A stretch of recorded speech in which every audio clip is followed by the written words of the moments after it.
Hello, my loves, and welcome back to Along the Spiritual Journey.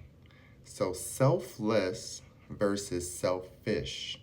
Now, these are very interesting topics to me because there's a duality to both.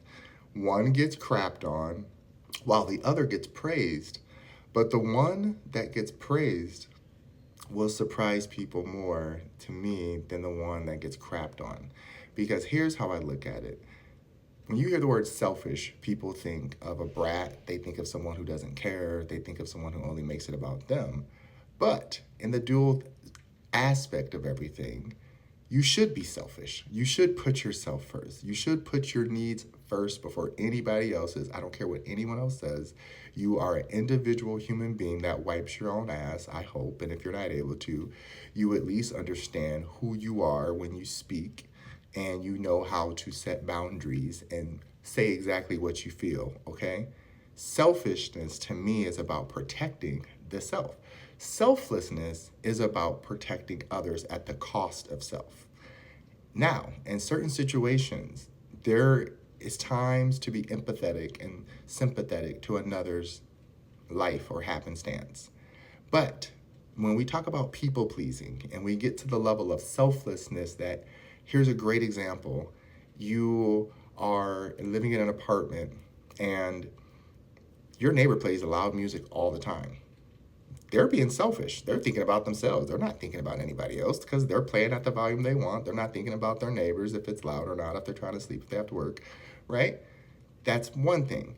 But at the same time, now you want to play music and it's at a decent hour, no one cares, no one's around. You can play it as loud as you want and no one's going to bother you. But in your mind, you're thinking, well, that would be rude. I don't want to upset nobody. So now you put yourself in a situation where you can't barely hear your own music. You already know no one's going to bother you because it's not a big deal, but you've allowed yourself to believe it is. In both situations, there's always going to be a level of distortion, right? Unfortunately, it would be nice if the neighbor thought about, hey, my other neighbors, they might hear this and think it's too loud. Let me turn it down to a volume that I can still appreciate without drowning out their environment as well. That would be a perfect world. The same thing goes for a person who's always selfless, where instead of enjoying their life and enjoying their environment, they're always thinking about how others might be upset with them, which clearly is a childhood trigger where it's like, I need to be quiet. I need to be on my best behavior. I don't want to draw attention to myself. And this is where I tell people you have to learn that dance between duality, right? And selflessness, the beautiful part of selflessness is you're willing to see others where they are and help them. But when you polarize it, the distortion is you lose yourself. Come back to the middle. Selfishness, in a beautiful world, you understand that I put me first. I need to take care of my mental health first. I need to take care of my physical health first, and then I can be of service to you better. But on the distorted end, it's where you're like, I don't care how you feel or what you think I should do. I'm still going to do this, even if it hurts more people. And that's where most people reside. So it's finding a way to come back to the middle, right? It's finding a way to understand that I can be selfless and selfish and understand that neither one is a bad thing, but they have their disadvantages if I allow myself to go too deep into that part of my understanding of it, right? I will always say it's important to have a selfish mindset when it comes to self-love. Don't don't ever let your boundaries fall when it comes to that. I don't care what anyone says. You're too uppity, you're too high this and that and blah blah blah. You think you're better than me?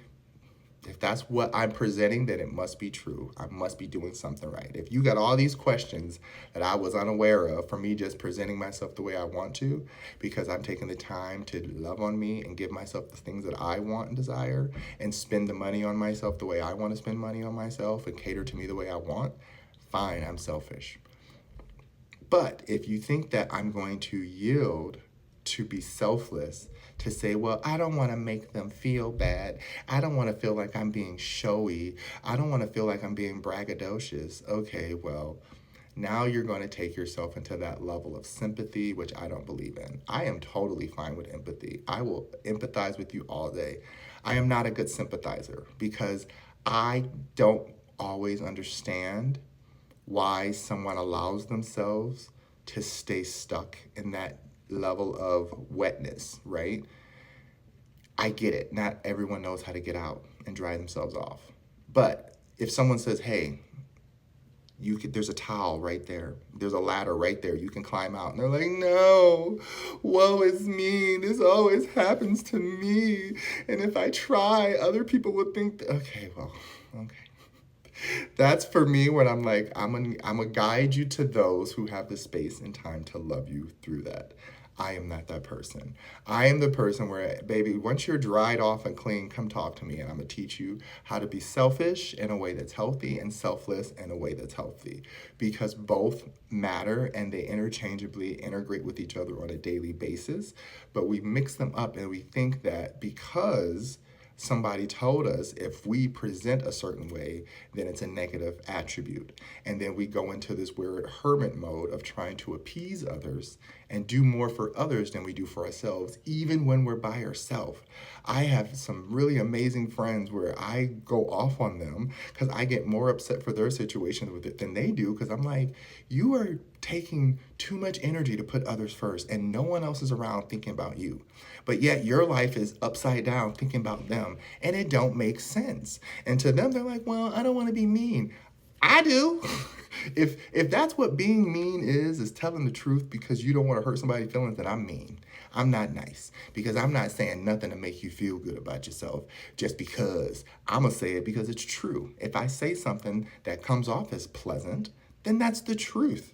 But I'm not going to say it or do it just to make you feel good if you did nothing to earn it. That makes no sense. And I'm not about to endure more of this culture where you have people who are actively making themselves crybabies. Sorry, not apologizing for the term. If you're choosing to find ways to feel bad about yourself and society, then you're a crybaby. That sucks. But if you understand that, listen, I don't need to always take offense to everything because it has nothing to do with me. Now you're being selfish in a way that's healthy because you're like, that has nothing to do with me. I'm gonna mind my business.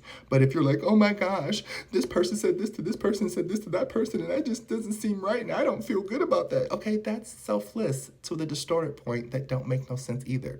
Those are not your emotions. That is not your situation. It's good that you can put yourself in that place, but it's not you. So don't call in the energy, right?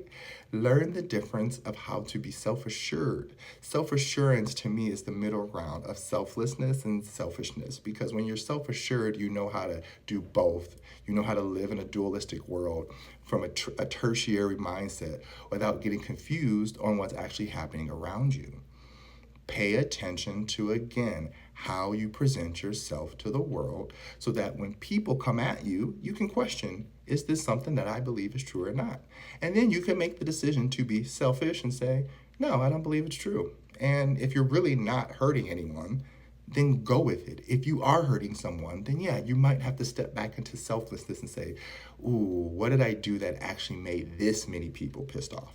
Because if it's a lot of people pissed off, question it a little bit. I'm not saying change everything, but question it a little bit. But if no one's pissed off and you're just over here questioning it and making up scenarios in your head before it even happened, then yeah, you're going a little too far into the distorted end of selflessness. You want to be where you can understand and have clarity and light. Remember, to be a lighthouse, you have to have clarity.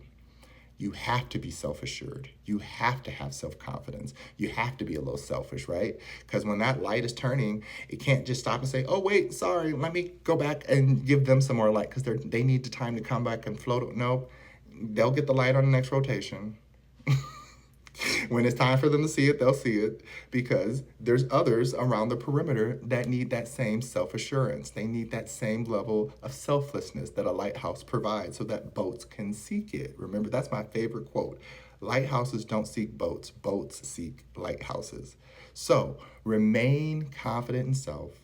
Remain who you are. But do it in a way that you're self-assured and you're selfless and selfish to the point that you know how to stay balanced and not imbalanced and just give it all away. I hope that makes sense. Love ya. Mwah.